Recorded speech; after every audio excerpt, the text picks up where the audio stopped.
Welcome, everybody. My name is Mina Jane, and I am the director of the Ashland Public Library. Super excited to be here with Susan Tran, on-air reporter for NBC10 Boston and NECN. I will get to Susan in just a minute, but I have a couple of things I wanted to say. One is that we'd like to thank the Friends of the Ashland Public Library for supporting all of our programming. We couldn't do it without them. And I'd also like to give a special thank you to Susan, who offered to let us share this program with Massachusetts State Libraries. And so many jumped on board. And I'm just going to take a quick run through all of them so you know who's just as excited about this as I am. So these are the libraries partnering with us. Tewksbury, the Bacon Free Library in Natick, Woburn, Boxborough, Newburyport, Andover, Melrose, Newton, Wellesley, Needham, Norwell, Belmont, Spencer, Westboro, Vineyard Haven, Bedford, Marston Mills, Marlborough, Plymouth, Franklin, Rockport, Sturbridge, and Canton. So you might not know this, but I think when libraries get together and do stuff, we make magic. And so we magically created this program with Susan Tran. And so as I said, Susan is the on-air reporter for NBC10 Boston and NECN. She's been there since 2016. And I'm going to let Susan tell you a little bit about herself. But before we get to that, I also want to say that I met Susan, what was it, in 2019? It must have been 2019 because we had two page turner shows before the pandemic. And It was just heartbreaking because we were so excited. We were having this great program on NECN. It was super fun. So Susan actually reached out to the library I worked at the time, the Carey Memorial Library in Lexington, to find a librarian who would talk about book recommendations once a month on NECN. And I was the chosen one. And I remember going to the studio, and Susan was so enthusiastic about books, which was amazing. And we talked about 3 books, and I threw my glasses across the floor, and I think that was it. Yeah, so I cried afterwards. I was so excited and so worried and so hyped up that I cried afterwards. And Susan was just a total pro. So that is my story about Susan. I'm sure we'll have many more as we go through this hour. Welcome, Susan. Thank you so much for being here. Thank you, thank you, thank you. And I get to see the chat a little bit. So I wanted to say hi to Kirk. He is from Florida. He used to teach here in the Boston area, and he was kind enough to say nice words about me. So I wanted to say hi, and to everybody that's joined in. I was telling Mina before we were officially on that I've had more people reach out to me about this event than I have about any event that I've spoken at, mainly because people really love libraries and they're so in touch. So I have a friend who is a teacher in Franklin, and she thought I might be there physically, so she wanted to know if she should stick around.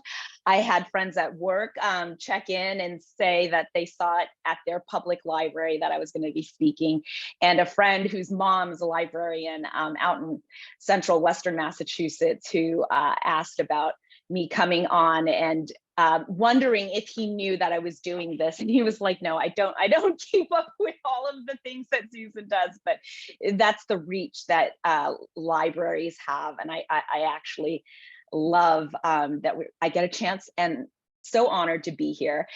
Mina told me to kind of introduce myself. My name is Susan Tran. I anchor the morning news on NECN from 7 until 10. It's live from 7 to 9. I report on the NBC side, and I grew up in Los Angeles and went to school at Boston University. And just a quick, how did I get into news? I was a young child. My parents are immigrants from China, and my dad used to watch the evening news to learn English. And I guess I was a pretty precocious child, because my report cards used to say, Susan is a good student, but she talks too much in class.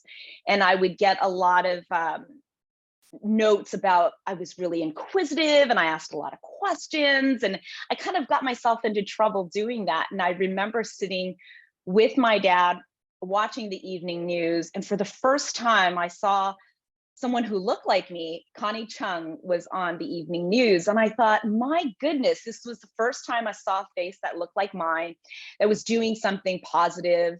It wasn't a caricature.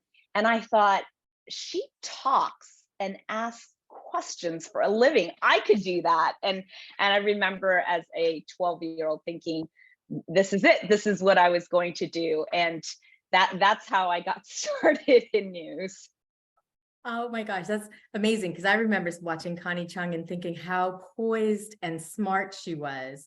And is. She's not gone from by any means. But so going back to that, you said your parents were Chinese immigrants. So you're first generation? Yes. So my parents arrived here. They are actually Chinese, but kind of made their way south to Cambodia, and they actually immigrated from Cambodia in the 70s. And their English is very limited. And so I learned to speak Chinese in my household along with English. And I'm not even sure which came first, to be honest. I don't know if I'm first as an English speaker or not, but that was one of the things that I kind of, as a child, thought was embarrassing, to be in a grocery store or at a bank with my parents and they would speak to me in Chinese. And now I see it as such a gift because I actually can communicate in another language. Mm-hmm. I guess I'm wondering, you said you were talkative in class. That was a comment that people made. And I wondered if teachers were making an assumption about, you're Chinese, aren't you supposed to be quiet, like sort of stereotypical type of behavior? I'm not sure if it was a stereotype, but on an aside, I know that I have dated people before, and their natural assumption was that I was going to be very quiet and passive, and that's not me. I don't think that's most people, but yeah, I mean, I get that too, because I'm Indian and there's sort of a certain, it's going away, but there's definitely a stereotype of, the submissive, quiet Asian woman. Oh yeah, absolutely. I always tell funny jokes about, I've been on college campuses to interview people, and the assumption is I'm a professor, and they'll ask me where the math and science building is. It's I'm not very good at math, and that's why I went into communications. But there are certainly stereotypes that exist that I've always kind of known to exist in my life. I always just felt like, and I almost did feel like I was kind of working against them a lot of times. I did put this in the chat, but for everybody attending, please feel free to put your questions in the Q&A, and I will ask Susan as we continue our conversation. Oh no, wait a minute, somebody's coming into our meeting. Oh, they're gone. Okay, so so going back to where you said around 12, you saw Connie Chung on TV, and so how did that put you on the path to being a journalist? Oh gosh, well, I just wanted to know everything about what it would take to do that. And I'm a first generation college student, so my parents never went to college. They didn't even really know the process of what it meant to go to college. They knew I had to go, but they didn't know what it took. They didn't know there were SATs or ACTs, or that you should be a well-rounded student. They just knew I needed to go. And I remember we were part of a very big public school, and I did all of the things. I took AP classes, I did pretty well, was very active, did sports, and was on the debate team, but I still didn't know where to go, how to go about it. And I tell this story often because my friend in high school, her name is Becky, and she is the daughter of 2 college grads, and she wanted to be in magazine journalism. And I remember thinking, oh, I'll just apply everywhere Becky does, and I should be all set. I'll just do what she's doing, because that's all I knew. And that's how I ended up applying to colleges. Was I just followed her lead, and she applied to NYU, Boston University, Syracuse, and several schools in California. But I knew I wanted to go somewhere different, and so I picked BU. Great school. And Michelle asks, did you have any family members that were inspirational to you regarding your career and personal life? You know, my parents are really brilliant people. My mom is a seamstress. My dad is an engineer, but not an engineer, I'm sorry, but it's hard to describe because he was just really good with his hands, but they were not educated. So they had smarts, but no opportunity. And it never dawned on me that if they had those opportunities, they could have done so many different things. So my dad became a mechanic and, you know, worked on cars. But when he got here, you know, they didn't speak the language, they didn't do anything. My mom sewed on the side. My dad worked as a dishwasher at a restaurant, and then kind of found an apprenticeship to be electrician, mechanic, and just tried to do everything he could to get work here. And I think that is incredibly inspirational for me, to know that you leave a country, a language, a culture, everything behind without knowing what that path will lead you to, and you take that step. And how brave. I don't know if I could have done that. I doubt it. I doubt I could go to a whole different country, not know the language, and make a go of it. But they did. And I find that always to be such a touchstone, that if they could do that, I mean, certainly I can go to college, I can move to a new city, and I can do something different. Mm-hmm. I have this multi-part question here. So I'll ask the first one that goes back to your schooling. As a first-generation Chinese American, was there a time in school when you sought to be just as American as possible to avoid any ethnic labels? Oh my gosh, all the time. Yeah. All the time. I hate that exists, but I acknowledge that I always felt like I needed to belong, to fit in, and to do well. And part of my success might have been that I assimilated well. I get along with a lot of people. I can move in rooms and have conversations with a lot of different kind of people. And I feel like that has always been very helpful. And I remember growing up with one of my friends, Arturo, and he went off to Yale, and he's from a Mexican American family, and he lives here in Boston now. And we had this weird conversation about how he thought I did so well because I was able to kind of assimilate. And I don't know if it's a compliment. I don't know if it's good or bad. And I think I take it as both, but it exists. And I know that my brothers had a more difficult time. And I don't know why, but I was very good at this ability to kind of walk into a room and have a conversation and engage in conversation with a lot of different people. Mm-hmm. Do you feel like that was ever, at any point in your life, a sacrifice to your own origins?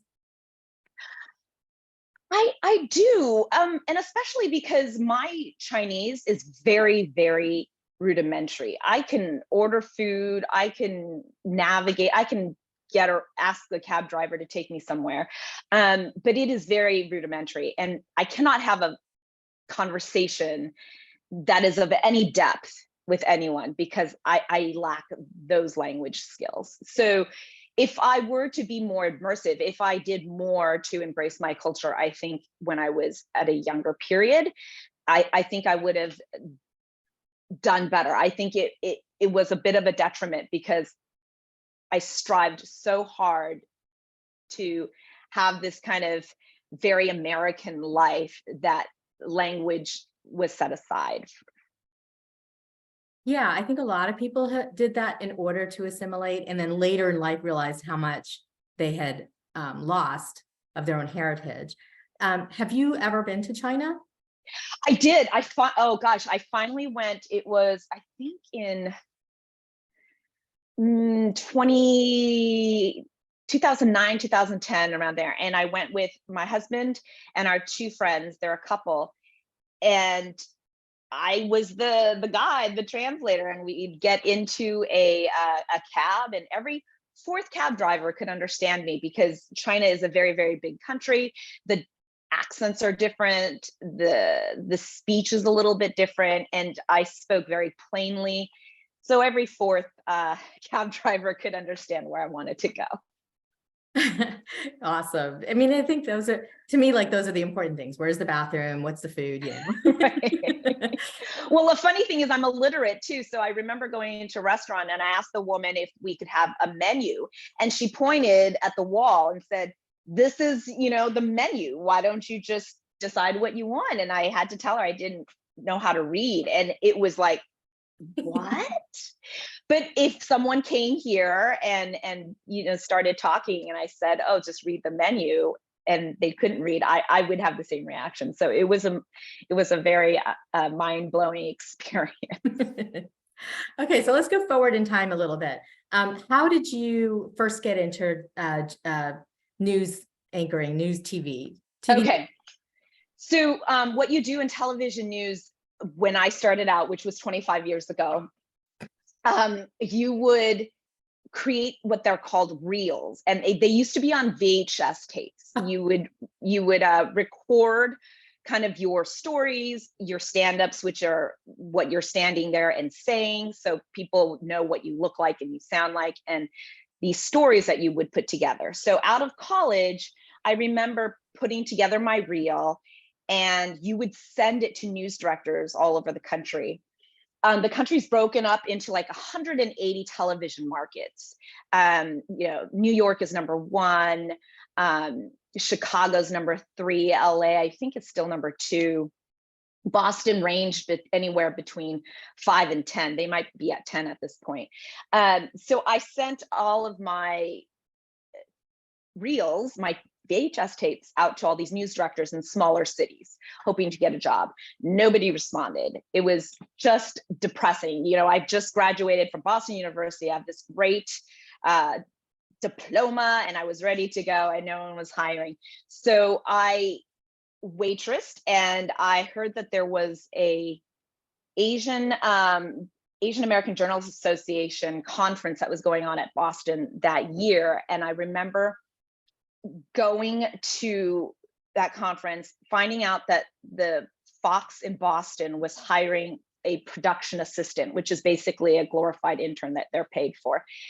And I visited that booth all 3 days and said every single day, I can start tomorrow. I'm ready. I could do whatever you need. And after the third day, they had me in meet with some of the managers. And so they hired me as a part-time production assistant, still not on TV like I wanted. I wanted to be a journalist. I wanted to be a reporter, an anchor. And now I was working at Fox in Boston and having professionals help me with my reel, right? My putting together stories. And sometimes they would let me interview people, which is called gathering sound, which is gathering the interview for a reporter to actually put the story together. But I would create my new reel, another set of 50 VHS tapes that were professionally created at this point, sent them all out yet again. And again, nobody hired me. And it was very depressing. And finally, I remember chatting with a photographer, a producer, and I don't know if you guys remember this, but maps used to come in these big charts and you would pull them down, and it's like the world map and then the country map and then this like regional map. And we pulled down the regional map, and we're in Boston and we're looking at upstate New York and Vermont and Maine. And I remember they were pointing, they're like, "Oh, look right here, Susan, Binghamton, Utica, and Elmira. It's all drivable. Why don't you contact those news directors and just say that you're coming. You're going to be in town if they can spare 5 minutes so you could drop off your tape." And I was like, it sounds like a good idea. So I printed out my resume. I got my VHS tapes in my car, plotted it on a map because, we didn't have GPS at that point. And I first stopped at the Worcester cable station. Then I stopped at, in Utica. And then I went to, I think it was Binghamton and then Elmira and back. And that was 6 television stations, 6 news directors. that all of a sudden actually met with me, except one station sent, a producer out, which was fine, but they all met with me, and I had 4 offers Oh, wow. from that, chance meeting, when I had sent out 100 tapes now in a span of about a year and a half, 2 years, and got nothing. Mhm. So I picked the best offer, which I think was $20,000 in Utica, New York at the time. And I remember the news director told me that he didn't even have a position opened, but he said he couldn't turn me down because he knew that I was going to do something. Like, if I had the tenacity and persistence for that surely I would be perfect for this business. Wow. So that's how I got there. That's amazing. I really, that takes chutzpah. Yeah. It was a lot of depressive moments and feelings of defeat for quite some time, but it was pretty cool to come out and feel like, I could do this. If just taking a chance and being okay with no's, then I can do this. Well, it sounds like a lot of authors I've talked to who get a lot of rejections before they finally get that, one chance. So did anybody say anything about you being Chinese or different, or, that's not the look we want, or anything like that? No, I mean, I was always the only Asian person in a newsroom for quite some time, to the point where it was a little, it didn't even bother me. It was just accepted that if they had an Asian person on TV, then I need not apply because they already filled their quota. So that existed. I don't know if it was for real, but I definitely knew that they weren't going to hire 2 Asian women. And that did exist for quite some time until I finally moved. In fact, there were times where I would leave a station and the person they hired was an Asian woman. And so it fulfilled whatever, I don't know if it was real or not, but it certainly felt that way. And then when I came back to Channel 7, this was in 2010, that was the first time we had several Asian faces on TV. And that was pretty cool. But there were, and I'm not kidding, we got mixed up all the time. I had a story once, and they call them audio signature outs, and that's just like, I'm Susan Tran, NBC 10 News, or I'm Susan Tran 7 News, or whatever it is. And it was my story, and because they were putting this audio sig out, they put the other reporter's name on, or there were just mistakes that happened internally that were a little, but it happens. I don't even think people are being malicious. I know they're not. It just, by mistake, sometimes, we get mixed up for each other. But it was also the first newsroom that they had 3 Asian women, and that was really cool. And then by the time I got to NBC10 Boston, the diversity here is far superior. Well, I mean, it's been an ongoing process, let's say. Yes. The things have changed. Now, you've spoken about Asian women. Did you notice that there were Asian men that had it easier, or they weren't there, or how did?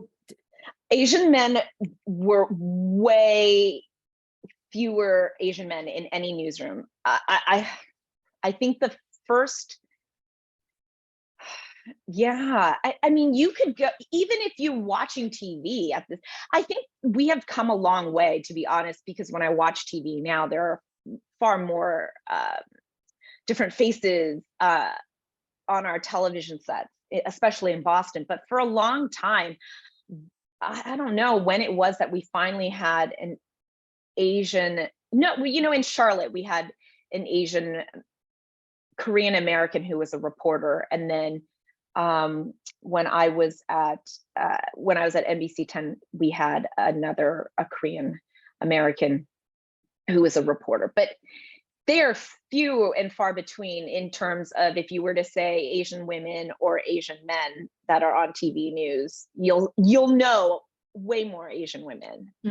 Interesting. Any journalism class, when I'm out on a panel, yeah, I think that it's noticeable.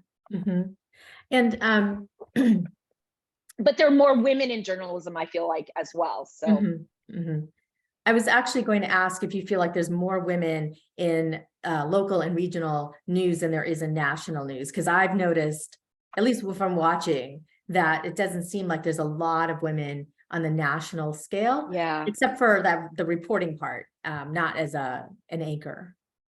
Yeah, I think that there has long been that the nightly news, the 6 o'clock, 6:30 hour has long been held by men. And, Katie Couric had a small stint. Nora O'Donnell. Yes, I think like they have women on, and I just don't know if they get a real chance. And I'm not by any means a news manager or anybody who has any real knowledge if that is the case, but it always felt as if women in those particular spots, the very high profile, the top echelon of the news world, so that you are the apex news anchor for that station, that position has long been held by men. And when they have women in that post, it's as if they get a small window to succeed, and then that's it. And if they don't hold the numbers, build the numbers, then they don't stay. And I don't know why. And that's unfortunate. I've also noticed on the more regional and local level that there seems to be a lot more women in the anchor chairs. Have you seen that too, or is that just perception?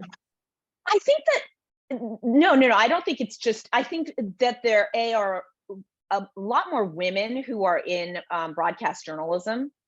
And it might have been just kind of this pendulum swing that we had so many men that held all of the positions, and most dual anchor shows, it would be a man and a woman.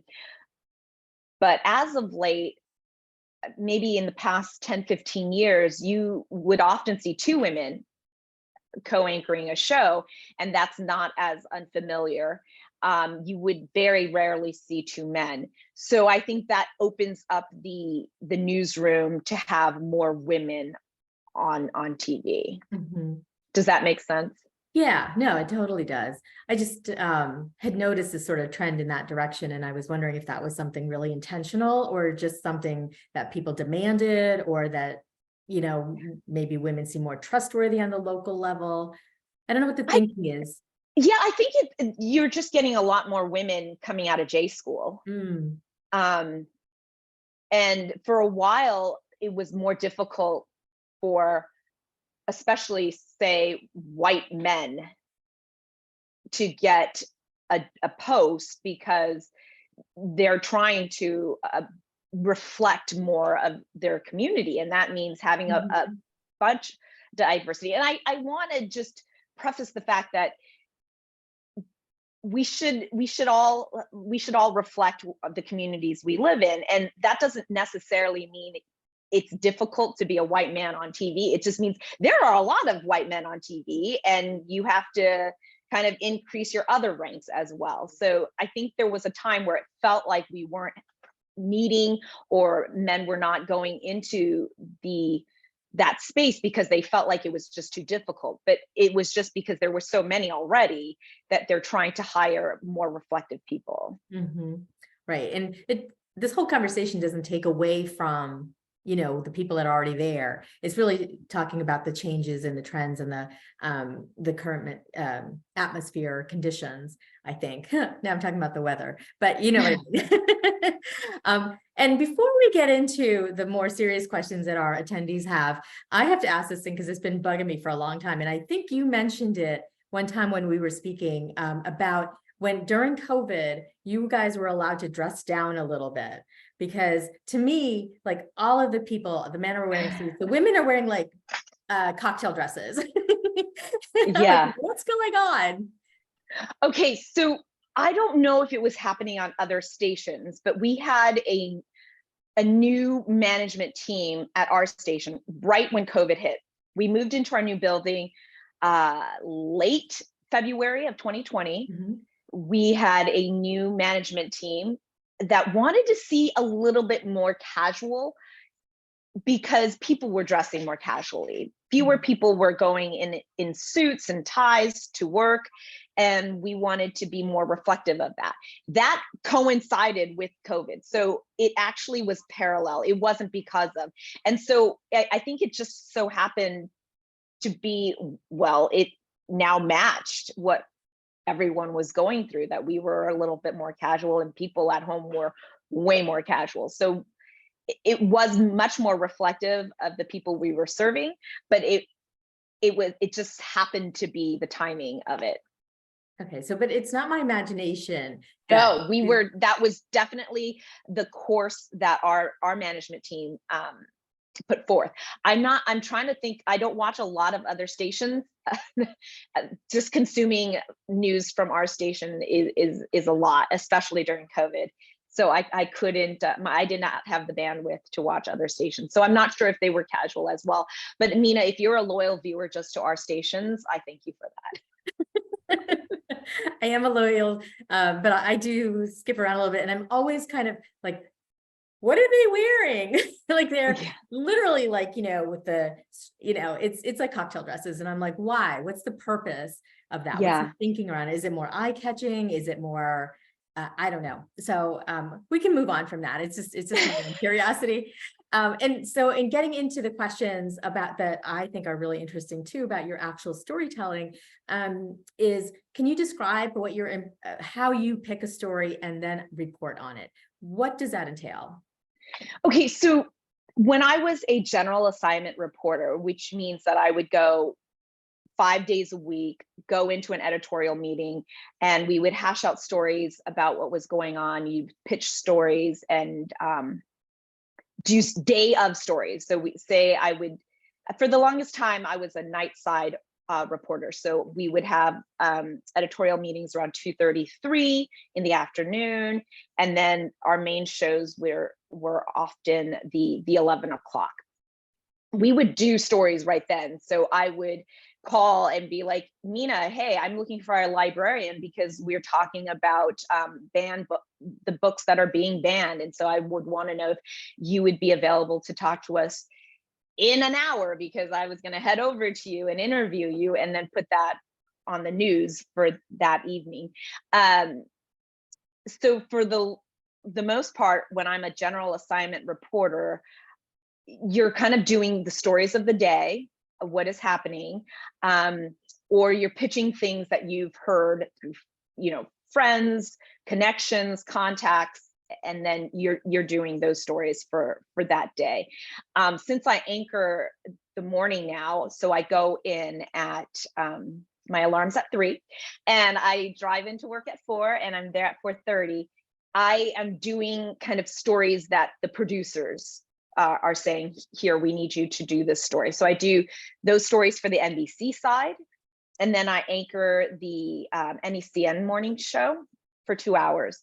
And then I do special projects stories. And so today at 7, here's my pitch. Today at 7 on NBC10 Boston, we did a story about the author who wrote the New York Times bestseller, Master Slave Husband Wife. It is this incredible story. It is unbelievable. You don't think it happened, but it did. This enslaved couple, they're able to escape Macon, Georgia, find their way 1,000 miles to Boston. She is disguised as a sickly white gentleman, he as her servant. They go on trains, stagecoaches, steamboats. They are illiterate, and they find a way to get to freedom. It is incredible. And she's a Cambridge native, and she wrote this book So that is part one of our story. And in the middle of our interview there in Beacon Hill, it's Ellen and William Kraft. They stay at one of the safe houses there on Beacon Hill on the Underground Railroad. And I'm interviewing Ilian Wu, who's the author. And we're standing in front of the Hayden house there on Beacon Hill. And she says, oh, this is the private home. She spent 10 years writing this book, doing all sorts of research, seeing all of these documents and all of these pieces to create this amazing book. But she's never been inside this home. We're standing in front of it. And all of a sudden the current owner opens it and says, do you want to come in? And we are floored. And then they ask if we want to see the tunnel. There's a tunnel in the basement of this home, and they did very little to it. It is impeccable. They have kept everything original. So that is part two. That's tomorrow at 7, when they give us this incredible tour inside this home and show us this tunnel that was used when these bounty hunters were coming from all over the country to return for newly freed enslaved people and try to get them back. That's amazing. So how did you hear about this author and the story? I mean, it sounds like some of it was, luck. Yes. But how did this start?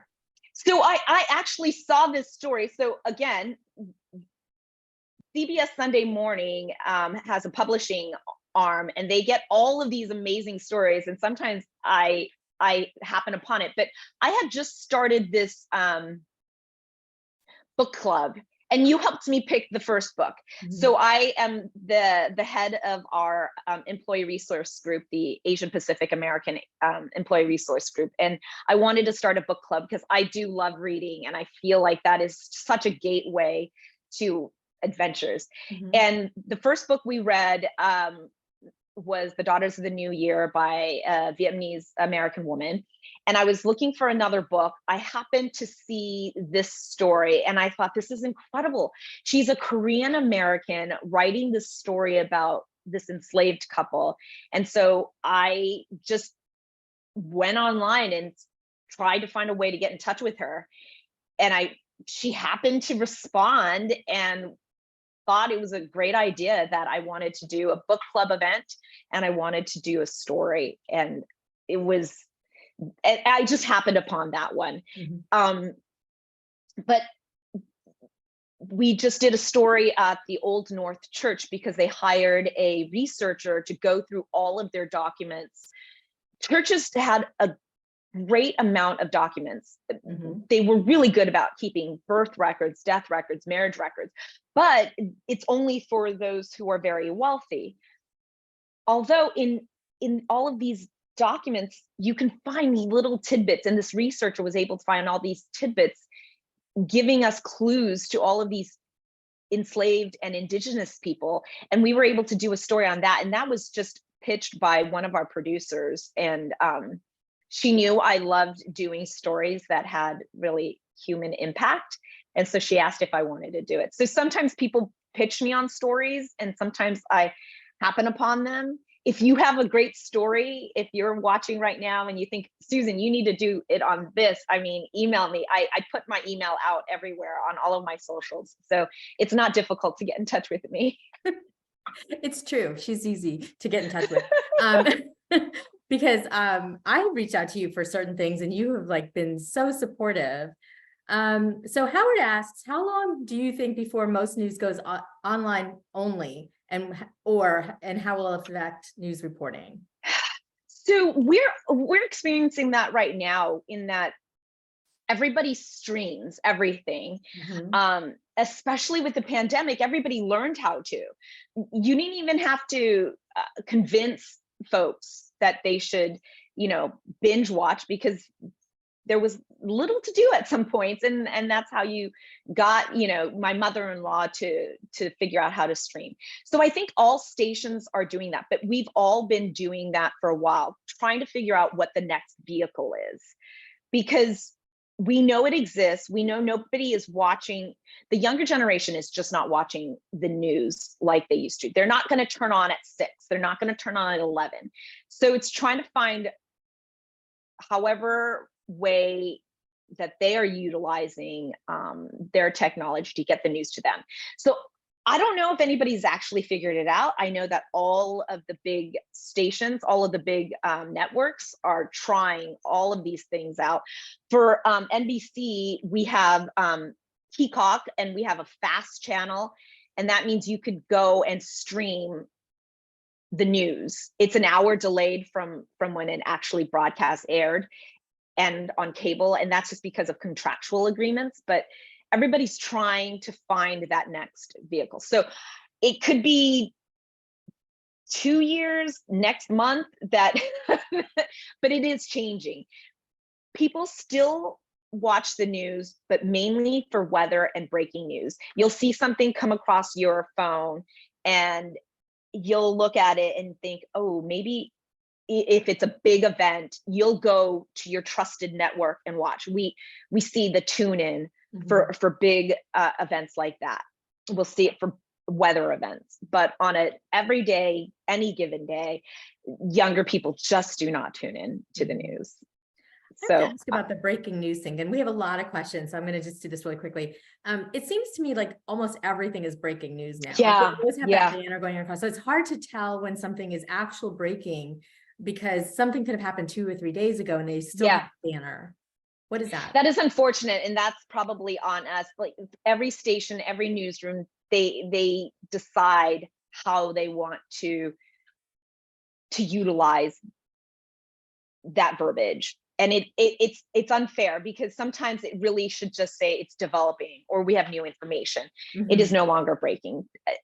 And depending on the newsroom, it's breaking if it's within these certain hour time frames. Outside of that, then it's new information or it's just developing.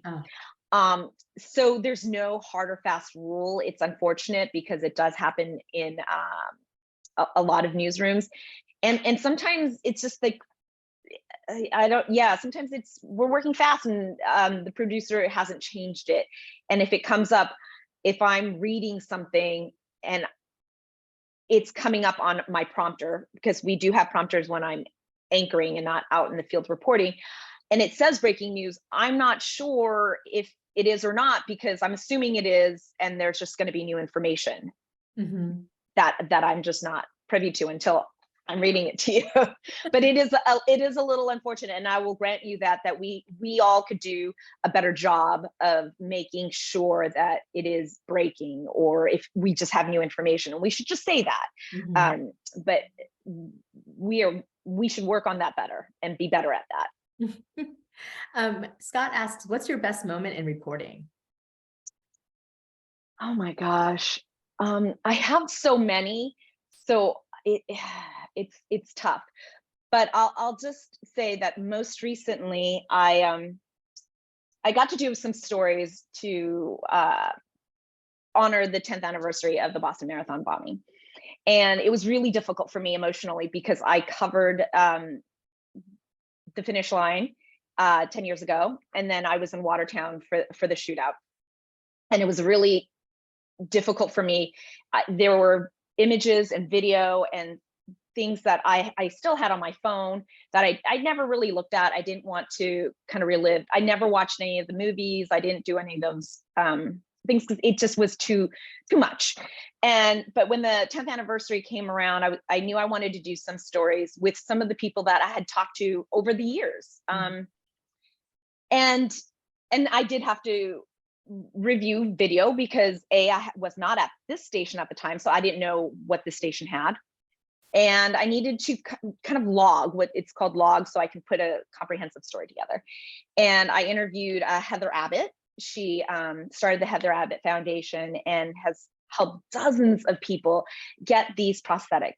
They're very expensive. Insurance doesn't cover them. And she's changed lives to the point where there are some folks who just want a prosthetic so they can wear a high heel to prom or get married. And it seems like they feel like it's frivolous and they shouldn't be asking for that. And she's always given them permission to be like, no, if this makes you feel like a little more whole, let's do it. And she's raised so much money and talked about how she looks forward to going back to the finish line every year because that's the biggest fundraiser for her foundation.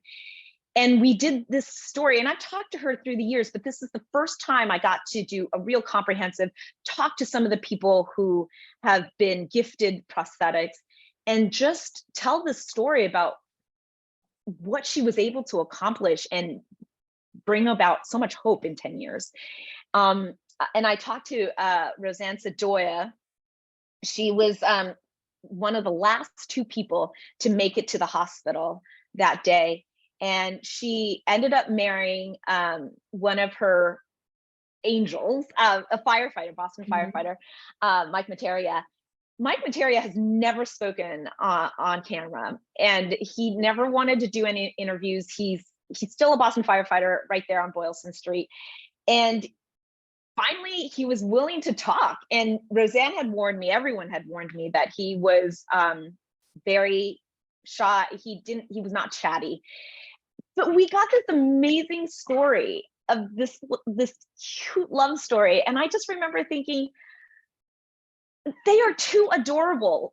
I asked how and when he knew that she was someone special. And he looks at her and is like, well, you know, I kind of picked her up on Boylston Street. Like they have that kind of humor. I mean, they are a special couple.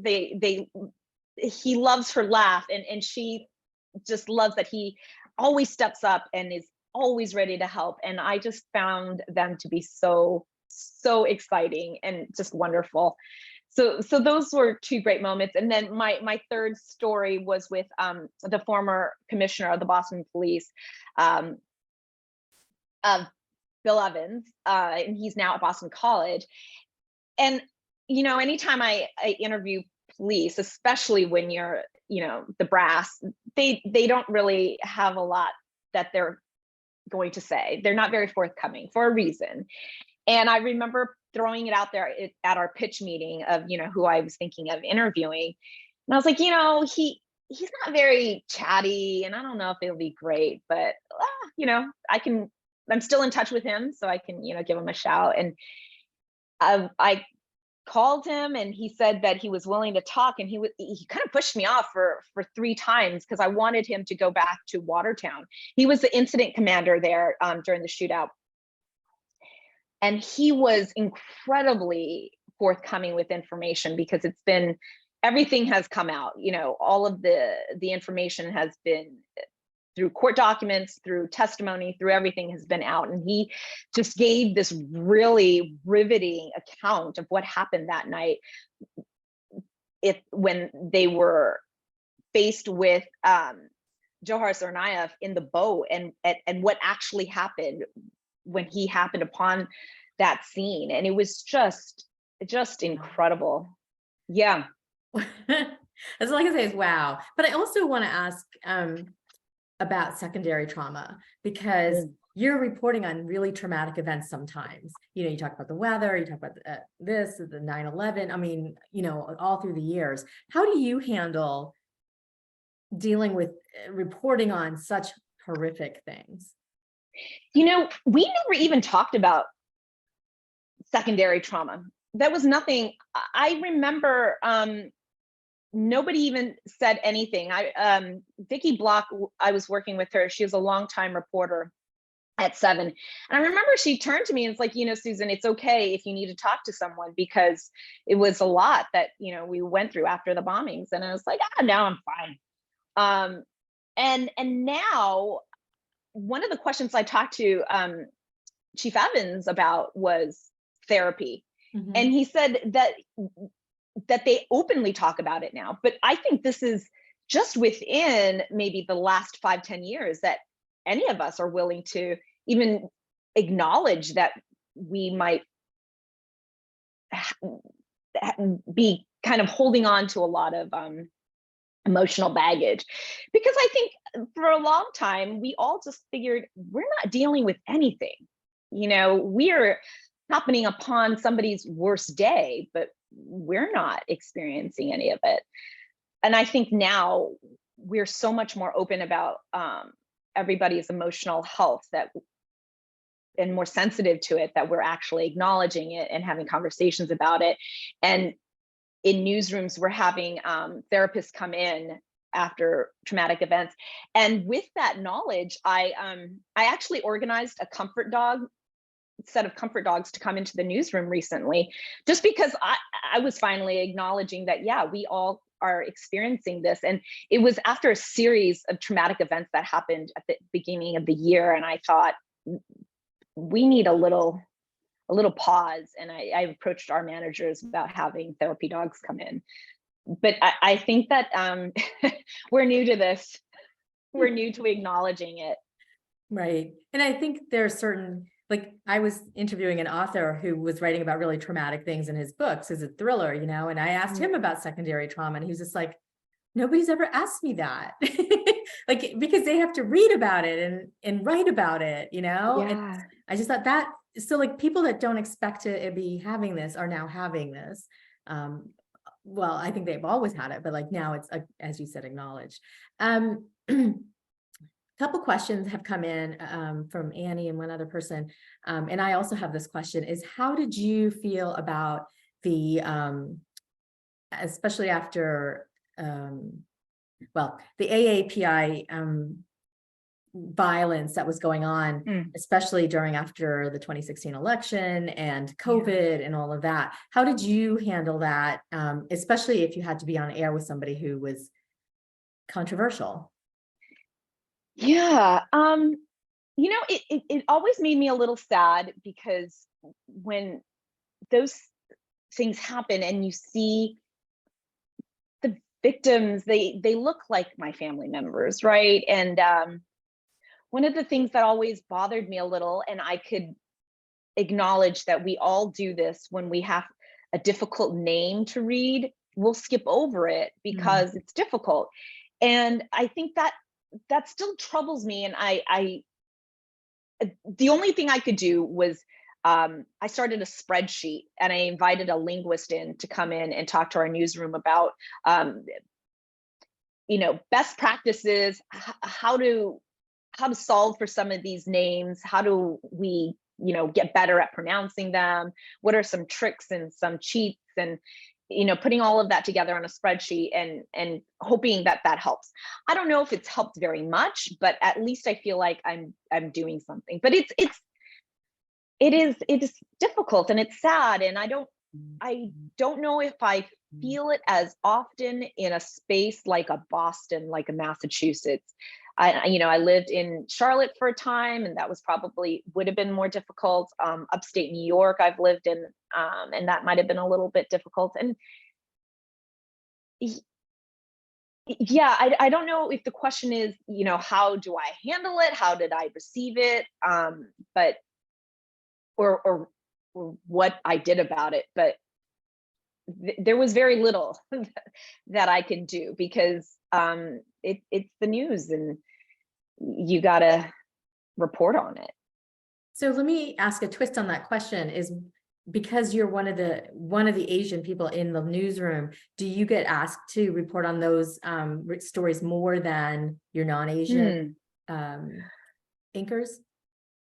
No, I don't think that is the case. Fortunately, I feel like there are a lot of really great reporters on our team who are more than willing and very able to tell any of those stories. And for that, you know, I'm grateful. It would be a heavy lift if I had to do all of those stories. So that doesn't happen. But if you're in a smaller newsroom, if you're in a smaller city, and if you're the only Asian person, everyone's going to look to you for the answer. And I'm going to tell you, I don't know how to pronounce half the names. I don't know how to address, you know, all of the circumstances. I don't have I wouldn't have the bandwidth to do it all. It would have been so overwhelming. But, you know, there's like little things that you can always do to make sure that you're not going to be the mouthpiece of some soundbite just because you know that it will get a reaction. I mean, there's no purpose in that. So if I could help it, I would probably advocate for not using any sound bites or anything that we know is inflammatory, and we're just exacerbating it. So in that sense, that's something that I could do. And but I haven't been called on to do that, fortunately, because I feel like I have a really strong newsroom with a lot of managers who are on top of that, so that I don't have to bear the brunt all the time.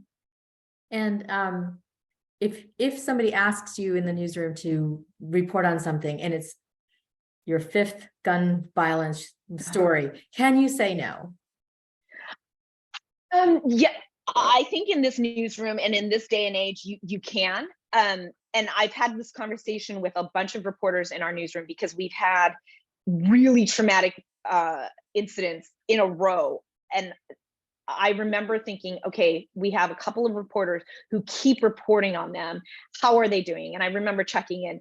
And we as reporters have this like, well, it's a lot and it's a real emotional drain and we feel, you know, heavy, but we also don't want to not report on it because now we're vested, we need to follow through, we're continuously looped in. And I think that's problematic for a lot of really good journalists, is that they want to, if they started on it, they want to see it all the way through. And that means they're doing the entire, you know, from the arrest to the arraignment to the trial, and you know, having all the details, and they feel very invested in making sure all the information is correct and that they know all about it, so that at any given time that they could report on an update.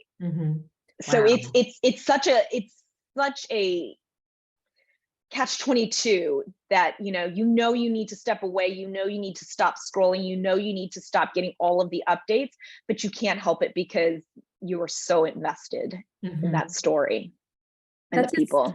That to me sounds like such an incredible amount of dedication to getting the news out and having your story told in your voice. If you watch any of the reporters, you know, I know like Abby, Eli, Michael Rosenfeld, they all followed a lot of those stories from beginning to end, and Alicia, and it's a lot, but they also don't want to give it up because it's important to them. And you know, and we all balance that, you know. So we're about out of time, and I have to say, did I get everyone's questions? Because I haven't been monitoring the chat. No, we didn't get to everybody's questions because I had so many. Sorry, everybody. But and I wanted to make sure that everybody got a chance. But I am going to have to ask you back because I have a lot of questions about truth in media and the current atmosphere and all of that stuff. But Scott has this really interesting question that I would love to end on, because this goes in with another question we had in the chat, was what do you envision for yourself when you retire? Or do you ever think about doing something else? Oh my gosh. Okay. I had an agent for the longest time because I had these big network dreams. I was going to, you know, be the next Katie Couric or Oprah. And I thought, this is what I'm going to do. And I remember telling my agent, I'm going to do this until I'm 50. And he thought, oh, well, that's, that's impressive. I guess a lot of, you know, women don't have the longevity. So I think about it all the time. I think what I love is the storytelling and meeting people and getting to be so often in history making moments. And that's exciting. I don't think I would do well in an office, sitting, you know, in an office every day in and day out, and kind of do the same thing. So it makes me a little sad to think that at some point, though, I'm going to have to figure out what I'm going to do, because I can't sustain this, I think, for forever. It would be, it's a drain. I have really long days because I'm really passionate about it and I want to give it my all. And the news is changing, as we've been talking about. And so I do think about it. So if anybody has an idea of what I could do in my post-news life, please get in touch with me, because I'm not kidding when I tell you that I'm constantly thinking about what I could do. Because sometimes I think when it's really dark and really sad and there's a lot of bad news, I think, well, maybe I could just work at a garden center I will and tell you tend that flowers. I think you would be an amazing programming librarian. You do all the same stuff, only not on TV. And well, look, we're on TV, sort of. Great. So I genuinely would love to hear from anyone who has any idea of what I could do in my post-news life. I'm sure we'll get lots of ideas. So as I say goodbye, please let us know what you thought about this program in the chat. Susan, this has been fabulous. Like I said, I feel like I need a 2.0, another session just to go through all of the questions that we didn't get to, including my own. Oh, amazing. Yeah, let me know if there are any that you want me to like, email out or social share. I'd be happy to. Okay. Well, I saw that series about the Boston Marathon, and it was fabulous. It was so fascinating. So if you're not watching NECN and NBC10, please do, because it's amazing. The stories are wonderful. The storytelling is amazing. And the personalities are so endearing. I really like everybody. You all just seem to get along really well. Yeah, we're very fortunate, really, really, really honestly. And thank you so much, Mina, for inviting me. And my love for libraries and librarians goes all the way back to elementary school days when I got to shelf books using the Dewey Decimal System. Yeah, we treated you like we were doing you a favor, but you were really helping us. And one last question that I know that about signing up for your book club. It is an internal book club, right? It is. I share often the books that we're reading. I often post any book that I'm reading. Because there's nothing that I like more than telling you that I have this book and it's so good and you have to read it. So, but the next one is your recommendation from, it's Faye by Bren. Yep. Yes, and it's a graphic novel, which will be a new first for us in our newsroom. So we're going to be reading that, and for Pride. That's going to be amazing. You're going to love Bren. So again, thank you everybody for being here, and I hope that you all have a wonderful, warm day. It's beautiful out. Awesome. Thank you. Good night, Susan. Bye. Yeah, it's bedtime now. Yeah.